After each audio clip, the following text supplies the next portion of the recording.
Vous avez remarqué qu'en remplaçant le « et » initial d'un mot français par un « s », vous obteniez son équivalent anglais école, school, épice, spice, étrange, strange. Étrange, non? En fait, à un moment de son histoire, le français a trouvé certaines suites de consonnes trop rudes en début de mots, comme spe, ste et ske. Il a donc ajouté un e devant qu'on appelle une prothèse. Le latin spiritus est devenu esprit, stomachus, estomac, scola est devenu escole, puis école. Or, tout ce vocabulaire français a inondé l'Angleterre après que Guillaume le Conquérant s'y est établi. Par exemple, on trouve encore la prothèse de l'ancien établir dans le verbe establish. Mais c'est rare, car l'anglais, qui est une langue germanique, aime bien les débuts de mots abrupts. Il a donc fait sauter la voyelle tampon dans escole, school, estomac, stomach, et esprit, spirit. Et le plus fou, c'est qu'en perdant cette béquille, ces mots sont retombés sur leur pied latin. Ils ont même ratiboisé des noms de pays. España, Spain. D'ailleurs, l'espagnol, lui, raffole de cette prothèse. Il dit estupido, escultura et espectaculo, alors que le français n'en a pas mis à stupide, sculpture et spectacle. Par contre, au latin scala, oui, avec le mot escalier.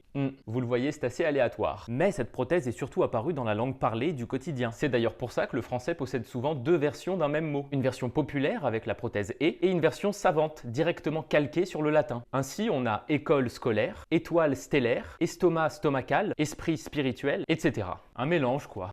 Que voulez-vous? Le français est une espèce spéciale.